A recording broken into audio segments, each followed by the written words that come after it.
Can we get great performance at 15,000 rupees? Well, that's what the Narzo 20 Pro promises. So in this review, let's find out if it indeed does deliver on those expectations.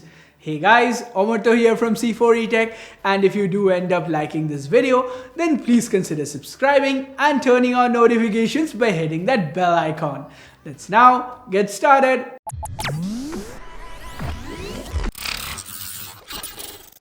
So what makes for a great gaming experience?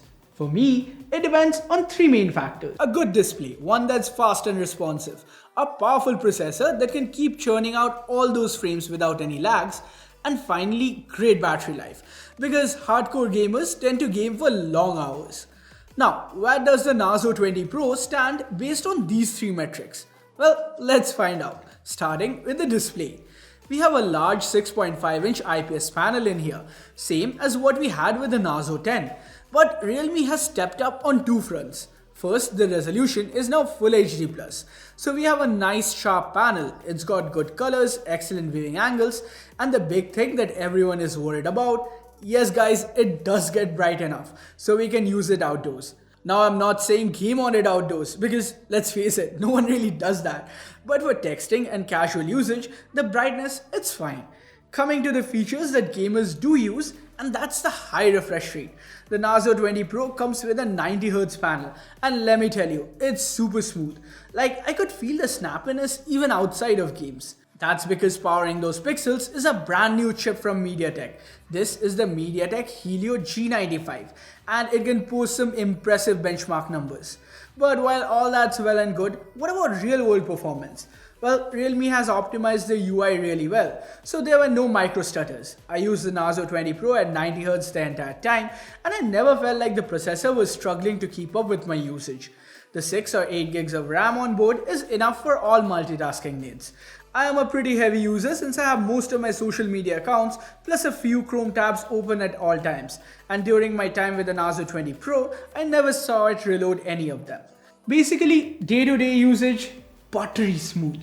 But then what about gaming? That's handled by the Mali G76 MC4 GPU inside here.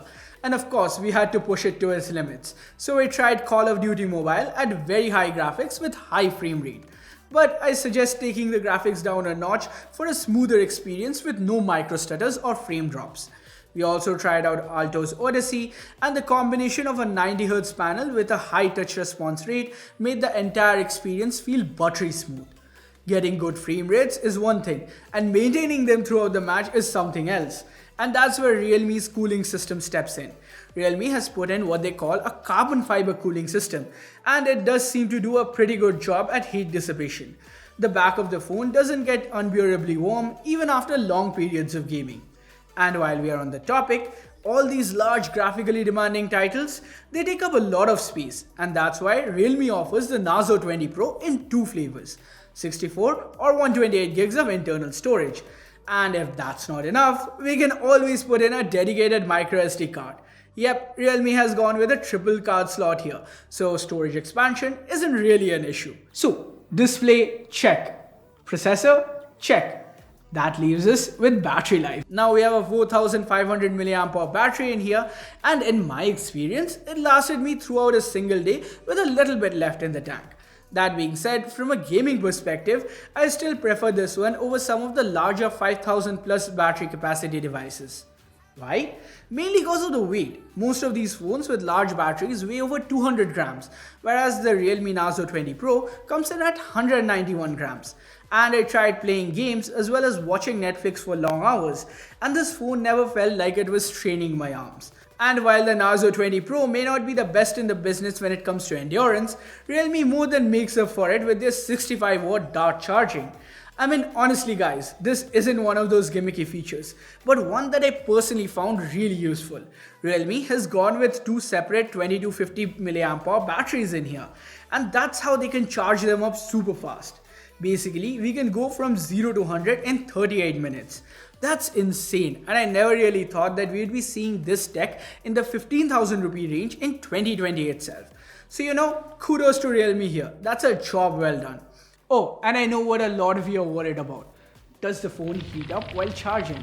Well, not really. I used the phone while it was on charge, and at no point did I feel like it was uncomfortably hot on my palm. And as promised, I did try out the Super Nighttime Standby. And true to its name, with the feature turned on, the Narzo 20 Pro only lost a couple percentage of battery points over the entire night. And with that, we have covered the three pillars of gaming. And as a budget gaming machine, the Narzo 20 Pro passes with flying colors. But there's more to a modern smartphone than just games, so let's quickly have a look at the rest of the device, starting with the cameras. Well, what we have here is a quad camera module to the back. That's a 48 plus 8 plus 2 plus 2. Now, you guys know how we feel about those 2 megapixel cameras, so I won't waste time on them. Instead, jumping straight into the primary shooter here. It takes some crisp looking snaps. The colors look quite punchy, and the wide f1.8 aperture means we get a lot of natural bokeh. Under low light, Realme's night mode kicks into action, and I have to say that the pictures can turn out bright even though they can be noisy at times thanks to the increased ISO levels. As for the wide angle, the 8 megapixel snapper does pretty well with a 119-degree wide field of view providing for interesting perspectives. Turning around to the front, we have Realme's favorite IMX471 sensor. As expected from this 16 megapixel Sony sensor, the selfies turned out sharp, and the edge detection for portrait shots was pretty good. The tendency to overexpose the background though continues. When it comes to videos, we can go up to 4K 30fps. But what really impressed me here was how good the 1080p 60fps footage looked. Stable video with good details and bright colors. And the best part, we even have Ultra Steady and Ultra Steady Max if you want gimbal-like stability. Summing up the cameras, they perform as expected, and as long as you don't go in expecting Realme 7's Sony IMX682 levels of performance from the 48 megapixel primary snapper, you wouldn't be disappointed. Also, like the Realme 7, we have a glossy plastic back on the Narzo 20 Pro. It looks good, especially the color changing V pattern that runs up the back of the panel. That being said, like all glossy plastic backs, it's quite slippery and a fingerprint magnet. Good thing that Realme provides us with a soft case right out of the box. Also, one minor gripe of mine is that at over 9mm, the phone felt a bit too thick in my pockets, especially with the case on. In hand though, I had no complaints. Love the positioning of the fingerprint scanner. It's really fast and snappy, and since it's integrated into the power button, I could power on the screen and have it unlock at the same instant. Face Unlock 2 works just as expected. Same goes for phone calls. I didn't face any network reception issues. As for the bottom firing speaker, it can get quite loud, and the headphone jack, yes, we do have one, sounds quite good too. We also have a built-in equalizer for listening to music via headphones. It's the little software touches like this that I appreciate about Realme UI, like the smooth scrolling option in Realme Lab that I mentioned in the unboxing, or Game Space and Smart Sidebar. Yes, I know most of these are present in all devices running Realme UI, but I like that we can have a similar cohesive experience no matter what Realme phone we pick up. And other than being a fantastic budget phone, this one has to be one of the major pros of the Narzo 20 Pro. It's a great all-rounder, especially for just 15,000 rupees. So let's end this review here by answering the one question that made me do this whole video. Can the Narzo 20 Pro game? Yes, hell yes. But that's not all. It can do a lot more than that. So, if you're under a strict budget of 15,000 rupees and you want a fast and snappy phone that won't let you down, then the Narzo 20 Pro gets my recommendation. So that's been my 2 cents on the Narzo 20 Pro. Now I want to know what you guys think. If you are a gamer or you love fast phones, would you pick up the Narzo 20 Pro? Or is there some other phone in this budget range that has caught your eye? Let me know in the comments below. And with that, we come to the end of this video.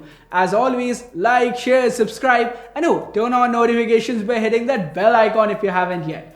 Thanks a lot for watching till the end, guys. Have a great one. Cheers.